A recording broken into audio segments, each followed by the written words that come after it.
चलिए तो class 10th का त्रिकोणमिति में हम आगे बढ़ते हैं और आज लेकर आपके लिए आते हैं त्रिकोणमिति का पार्ट 3 वीडियो, जिसमें आज हम सीखने जा रहे हैं कि ज्यामितीय विधि द्वारा सभी त्रिकोणमितीय अनुपात के लिए 45 डिग्री का मान ज्ञात करें। यानी जो कल आप देख रहे थे, जो हम मान निकाले थे, मान सारणी पूरा टेबल हम बनाए थे, आज हम देखेंगे कि त्रिकोणमिति के सहारे से हम कैसे निकाल सकते हैं छह जो त्रिकोणमितीय निष्पत्तियां होती हैं उन सभी के लिए 45 डिग्री का मान। तो चलिए चलते हैं और निकालते हैं 45 डिग्री का मान। तो इसके लिए सबसे पहले हमको मानना होगा कि माना कि त्रिभुज ABC एक समकोण समद्विबाहु त्रिभुज है। माना कि त्रिभुज ABC एक समकोण समद्विबाहु त्रिभुज है, ठीक ना, जिसमें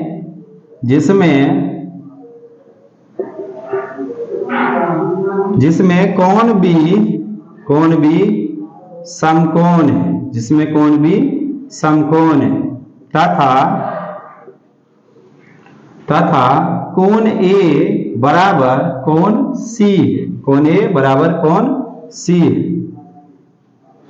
है, एवं चलिए उससे पहले कि ट्रायंगल बना ले तो लिखने में फिर ठीक रहेगा। तो सबसे पहले ट्रायंगल अब बना लेते हैं। तो चलिए ट्रायंगल हो गया समकोण समद्विबाहु त्रिभुज। इसका मतलब हुआ कि वैसा त्रिभुज जिसका एक कोण समकोण हो और क्या हो तो दो भुजा जो हो आपस में बराबर हो। नाम से ही क्लियर है, देख रहे हैं, समकोण समद्विबाहु त्रिभुज। चलिए नाम को थोड़ा सा क्लियर कर लेते हैं। नाम क्या है? समकोण समद्विबाहु त्रिभुज। अब देखिए ना, समकोण मतलब 90 डिग्री, सम माने बराबर, द्वि माने दो, बाहु माने भुजा, त्रिभुज मतलब त्रिभुज। चलिए तीन रेखाखंडों से क्रिया करती त्रिभुज। कथा समकोण समद्विबाहु त्रिभुज किसे कहते हैं? क्या कह रहा है कि जिसका जो है ना एक कोण 90 डिग्री हो और दो भुजा आपस में बराबर हो। यानी जिस त्रिभुज का एक कोण 90 डिग्री हो और दो भुजा आपस में बराबर हो, उस त्रिभुज को हम लोग क्या बोलेंगे? दो भुजा और दो कोण भी बराबर हो, उस त्रिभुज को हम बोलेंगे समकोण समद्विबाहु त्रिभुज। इसका मतलब हुआ कि हम मान चुके हैं कि माना कि त्रिभुज ABC एक समकोण समद्विबाहु त्रिभुज है जिसमें कोण B समकोण है तथा कोण A बराबर कोण C है। कोण A कोण C और इधर कहिएगा तो ये आपका हो जाएगा 45 डिग्री, ठीक ना, दोनों बराबर भी होगा, दोनों 45 डिग्री के बराबर होगा समकोण समद्विबाहु त्रिभुज में। एक कोण जो है वो प्योर 90 हो जाएगा, यानी कहने का मतलब प्योर 90 होगा क्योंकि समकोण है तो 90 तो होना ही पड़ेगा, ठीक ना। आप ये बात भी पहले से जानते होंगे कि कोई भी जो त्रिभुज होता है उसके तीनों कोणों को यदि आप जोड़ देते हैं ना तो उसका योगफल कितना प्राप्त होता है? 180 डिग्री प्राप्त होता है, ठीक ना। किसी भी त्रिभुज में तीनों कोणों का योगफल 180 डिग्री होता है। तो चलिए इसका मतलब ये 45 ये 45 90 और 90 180 हो जाएगा। तो यहां तक मान लिए और फिर मान है कि एवं भुजा AB बराबर, भुजा AB इधर लिख लेते, नीचे लिख लेते, भुजा AB बराबर BC बराबर X मान ली, एवं भुजा AB बराबर BC बराबर X माना। चलिए माना की कर ली। अब इसका मतलब हो गया ये भी आपका X हो गया और ये भी आपका X हो गया बराबर भुजा, ये भी 45 हो गया और ये भी 45 यानी 45 हो गया। अब चलिए तो इसमें त्रिभुज में देखिए तो यानी यहां से आगे बढ़िएगा तो इसको चलिए इसको मिटा लेते हैं, फिर आगे बढ़ते हैं। देखिएगा कैसे प्रूव करेंगे। आज हम लोग सबका मान कैसे निकाल लेंगे 45 का। कल तो हम याद करने सिखाए थे, लिखने सिखाए थे, सारणी बनाने सिखाए थे ना। आज देखिए ज्यामिति का प्रयोग करके मान भी हम सबका निकाल लेंगे। तो यहां तक आप देख चुके हैं ना। अब आगे बढ़िएगा तो लिखिएगा कि समकोण त्रिभुज ABC में, यहां तो मान लीजिए, अब समकोण त्रिभुज ABC में इधर लिख लें, यही लिख लें, समकोण त्रिभुज ABC में आप देखिए ना, लंब जो आपका है, लंब कितना दिया गया है? लंब आपका जो है वो हो गया है x, आधार भी आपका क्या हो गया, यहाँ से दिक्कत होगा, ठीक ना, यहाँ पे दिखाई नहीं देगा, फिर दिक्कत हो जाएगा। चलिए इधर ही आ जाते हैं, तो यहाँ पे लिख लेते हैं समकोण, क्या है, समकोण त्रिभुज, समकोण त्रिभुज ए बी सी में, ए बी सी में आ गए।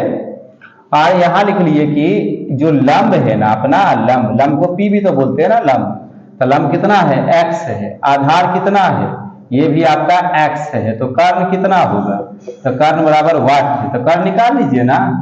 तो कर्ण के लिए क्या फॉर्मूला जानते हैं हम लोग, कर्ण के लिए जानते हैं कि कर्ण बराबर हो जाएगा रूट अंडर लंब स्क्वायर जोड़ आधार स्क्वायर, नहीं होगा, लंब स्क्वायर जोड़ आधार का स्क्वायर।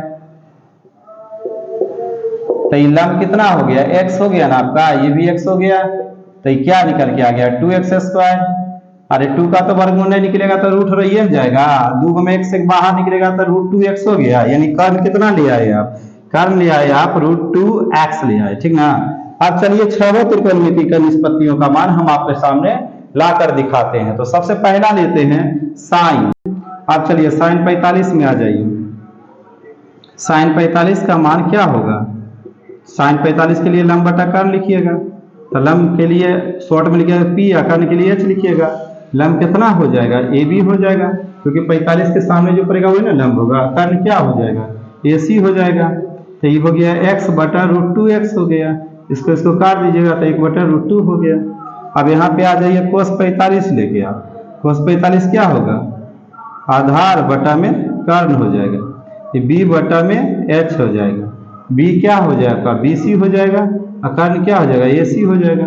bc कितना हो गया, x हो गया ना, bc x हो गया, और कर्ण क्या हो गया, रूट 2x हो गया, रूट 2x हो गया, x x कट गया, ये भी 1 बटा रूट 2 आ गया, ठीक है ना। फिर आगे चलिए tan 45 में आ जाते हैं, लंब बटा आधार हो जाएगा, लंब आपका p लिखते हैं लंब के लिए, आधार के लिए b लिखते हैं, तो लंब कितना हो गया, ये b हो गया, आधार कितना हो गया, bc हो गया, ठीक ना। तो x बटा x हो गया, ये कट जाएगा, कितना आ गया, 1 आ गया ना। चलिए tan 45 यहाँ तक निकालिए, 3 को यहाँ, 3 को चलिए वहां निकाल लेते हैं उल्टा, ठीक ना, जगह खाली कर लिया पहले। तो अब आ जाते हैं कौशिक 45, कौशिक 45 पे, कौशिक 45 किसका, साइन का उल्टा होगा ना कौशिक, तो इस फॉर्मूला को उलट दीजिए, क्या आ जाएगा, कर्ण बटा में लंब आ जाएगा, कर्ण कितना हो जाएगा, कर्ण आपका AC हो जाएगा, यानी H लिख सकते हैं, इसके लिए चाहिए था, अब P लिख सकते हैं, तो ये AC हो जाएगा, अब P आपका AB हो जाएगा, AC रूट 2x हो जाएगा, और AB आपका कितना हो जाएगा, AB आपका x हो जाएगा, x x कट गया तो क्या आ गया, रूट 2 आ गया कोसेक 45। कोसेक 45 के बाद अब क्या आइएगा, सेक 45 पे आइएगा ना, सेक 45, और सेक 45 क्या हो जाएगा, तो कोस थीटा को उलट दीजिए ना, तो कर्ण बटा आधार हो जाएगा ना, कर्ण बटा में आधार, कर्ण के लिए h लिखते हैं, आधार के लिए b लिखते हैं, तो h कितना हो जाएगा, AC हो जाएगा, आधार आपका क्या हो गया, BC हो गया, AC कितना हो जाएगा, रूट 2x है, आई x से कट जाएगा, फिर ये भी रूट 2 आ गया, अब बच गया कोट 45 लास्ट वाला, ठीक ना। तो ये हो जाएगा क्या, tan का उल्टा कर दीजिए ना, तो आधार बटा लंब हो जाएगा, देखिए tan वाला है ना लंब बटा आधार, तो कोट इसका उल्टा होता तो आधार बटा लंब हो जाएगा, तो आधार बटा लंब लगा दिया, आधार के लिए b लिखते हैं, लंब के लिए p लिखते हैं, तो आधार आपका BC हो गया, और लंब आपका AB हो गया, तो क्या हो जाएगा, तो BC कितना है, x है, ये भी x है, कट के कितना हो जाएगा, 1 हो जाएगा। इस तरह से आज हम सीखे ज्यामिति का प्रयोग करके हम लोग क्या निकाल पाए, तो छहों त्रिकोणमिति निष्पत्तियां जो है उन सभी के लिए हम 45 डिग्री का मान आपके सामने निकाल चुके हैं। आप इस वीडियो को बड़ी अच्छे तरह से देखिए और 45 का मान निकालने के लिए अवश्य सीख जाइए, क्योंकि ये बिहार बोर्ड के द्वारा 5 नंबर में भी पूछा गया प्रश्न है। तो उम्मीद करते हैं कि आप इसको अच्छी तरह से देखेंगे। अगर वीडियो आपको अच्छा लगता है तो चैनल को सब्सक्राइब करें, लाइक करें वीडियो को और शेयर करें। मिलते हैं अगले वीडियो में, पार्ट 4 वीडियो में आपसे, ठीक है।